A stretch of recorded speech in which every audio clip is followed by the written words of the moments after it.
Well, hi, everybody, and welcome to this very special edition of Sportspourri.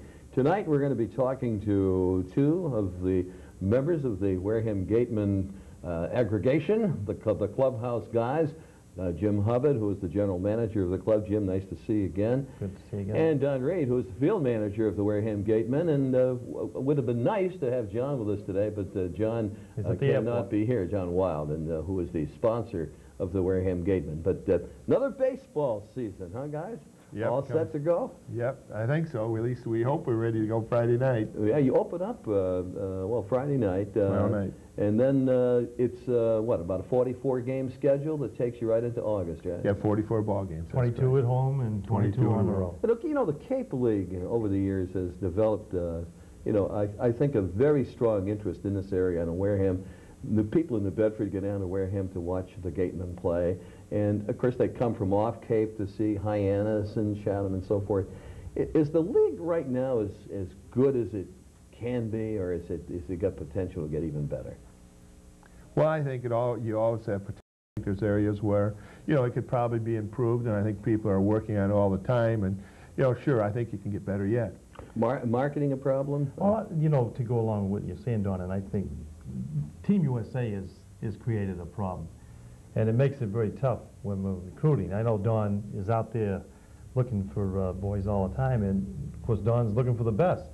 And we end up having several boys. This year we're fortunate we only have one. One ball player. You lost one. But in the past, Jose Cruz Jr. In the past we've lost several. That name rings a bell. Yeah, Jose his Cruz dad Jr. played the big leagues, and he's an outstanding player. He hit over 400 and had a lot of RBIs and stolen bases at Rice University. Well, now, how many of, you know, to use the Team USA problem, as you mentioned, Jim, as a, you know, as a point of reference here, how many Team USA, I don't want to use the word usurp, but how many do they take away or extract from what might have been presence on the Cape, and with the Cape? They take 40, but they only finish with 20, is it? 20. They have a 20-man roster.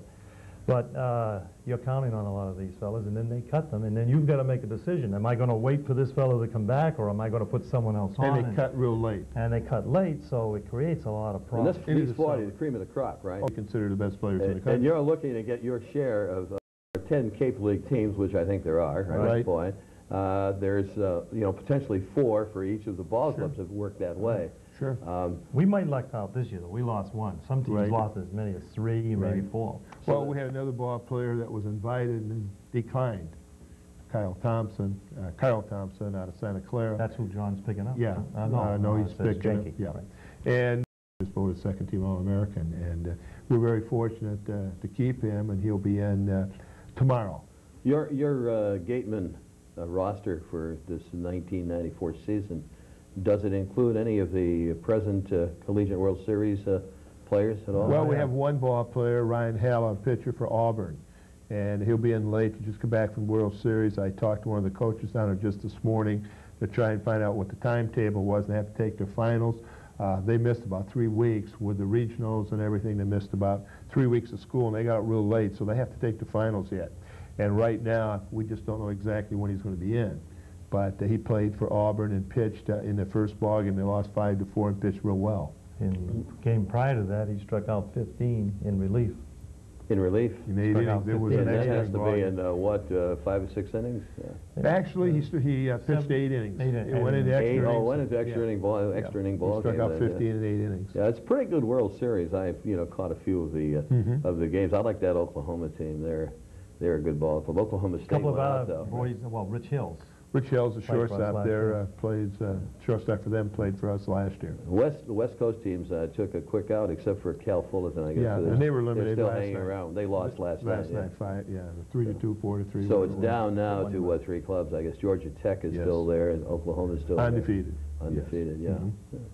So it's a great, that College World Series, one of these days I want to go out to, what's it, Rosenblatt Stadium out there in Omaha, Nebraska. And they seem to have a stranglehold on the site, and I guess it's they do a great job. I mean, they draw really well. They have great facilities, and they really promote it really well. How about facilities?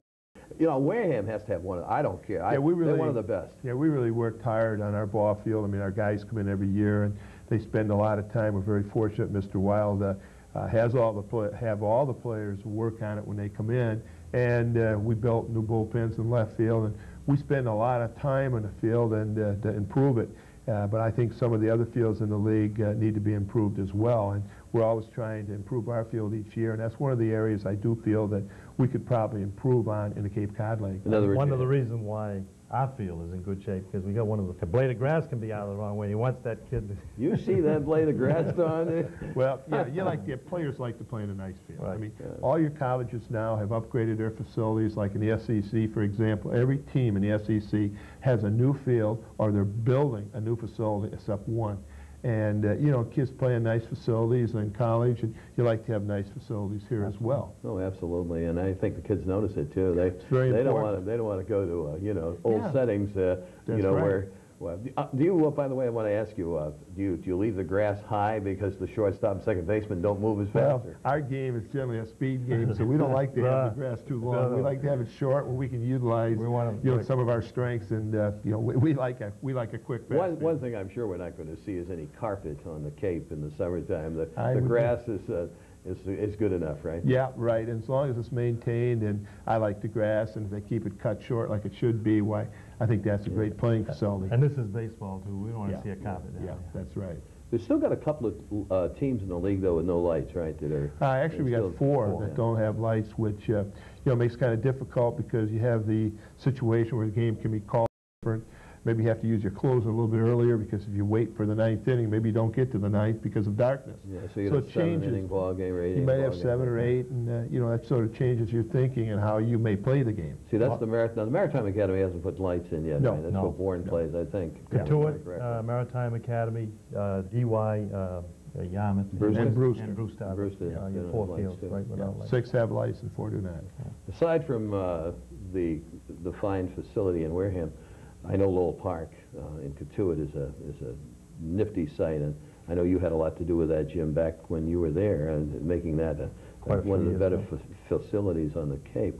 Who's got the nicest ballpark on the Cape? Well, probably the nicest ballpark is probably Orleans, as far as looking at its beautiful setting with the trees and the hill there. And Eldridge Field, right? yeah, that's beautiful. I mean, there's no two ways about it. However, I think our field plays better than any field in the league. Dimension-wise, I don't like the dimensions. at Well, I all. don't either. Their dimensions are just about It's a 300. box, right?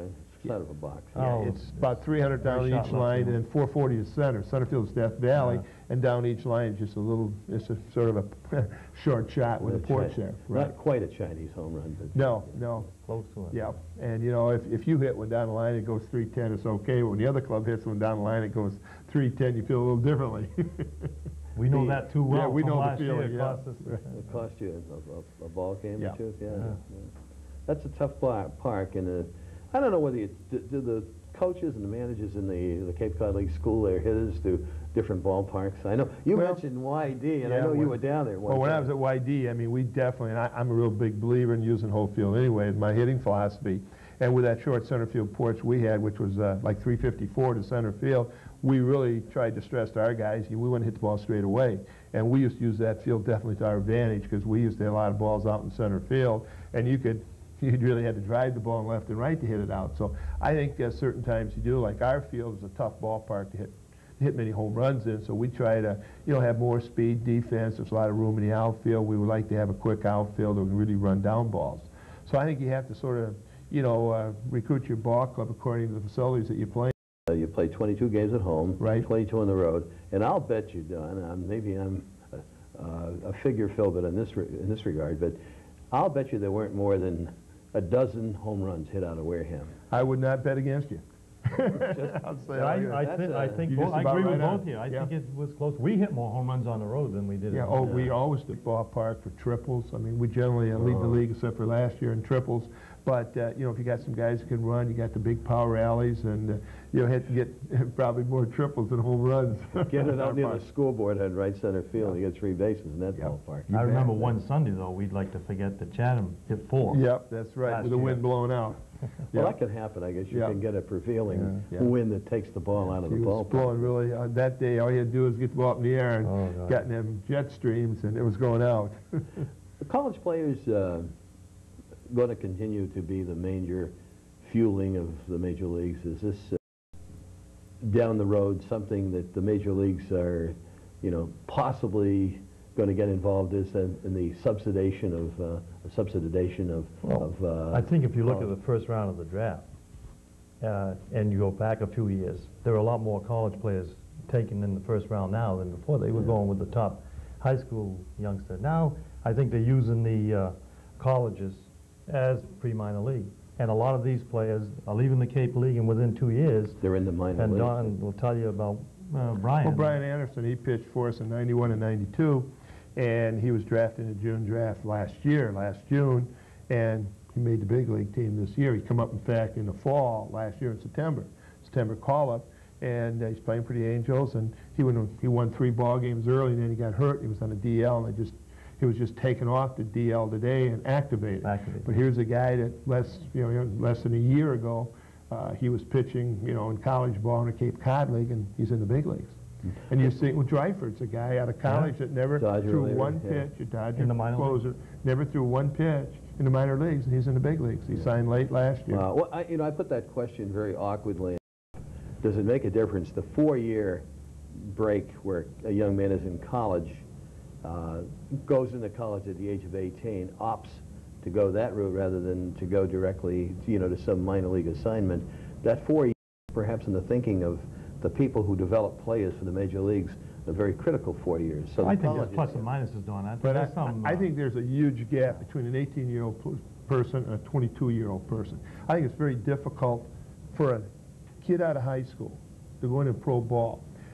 You got to handle things not only baseball-wise, but mentally. Living away from home. Right, you got to make a lot of decisions that you never had made prior to this, and you have never done before. And I think a lot of times you go to college, you grow up a lot, you learn how to do some of these things, and probably make better decisions at 20, 21 than what you're making at 17 or 18. Right. That's true, too. The maturity factor enters into it. Sure. But as far as skills building is concerned and developing through a system, I'm sure that the major leagues look at, a player who's had 4 years of development out of high school versus this is who's had 4 years of college instruction, and they have to weigh where the kid played and who he played for. That's right. That may be true because they'll also look at who's coaching. You've got a lot of excellent coaches, I think, in college. Steve Avery, I don't believe, went to college. I think Steve Avery came out of high school and ran his Brave system. And you can go around, and you can pick out a lot of different players who went the college route. And as I started to suggest, I reversed it, and I kind of want to backtrack on a little bit. Most of the players that make the bigs now do not go through the college route. What I see the college becoming the major supplier of I really do, players. and I think you make fewer mistakes drafting a college player than what you do drafting a player. Normally speaking, if you look at the draft going back the last 10, 15 years, most of the players that make the big leagues out of high school were players that were drafted first or second round. John, is that but the 26-year-old player has already surrendered 4 years, as opposed to the 22-year-old player who's been in the minor leagues 4 years. In other words, it might take a college graduate 4 years to age 26 to fulfill that skills level that the majors are looking for. But they don't usually keep him around that long. No, if he's going to be if he's a college graduate and he's taken into the minor leagues, they usually, with the investment they have, spend 4 years. But I doubt if they would spend 4 years and wait for a kid to mature until he's 26. Yeah. They don't wait that long? They don't usually wait that long. Yeah, every once in a while, guys, you see a pitcher who will, suddenly hit the scene at the age 29, 30 and suddenly becomes a winner, Yeah, but most of the guys can't afford to be in the minors because they can say whatever they want. We all know what they make in the big leagues. But in the minor leagues, you don't make any money. You just exist. And if you're married, I don't know how you get by.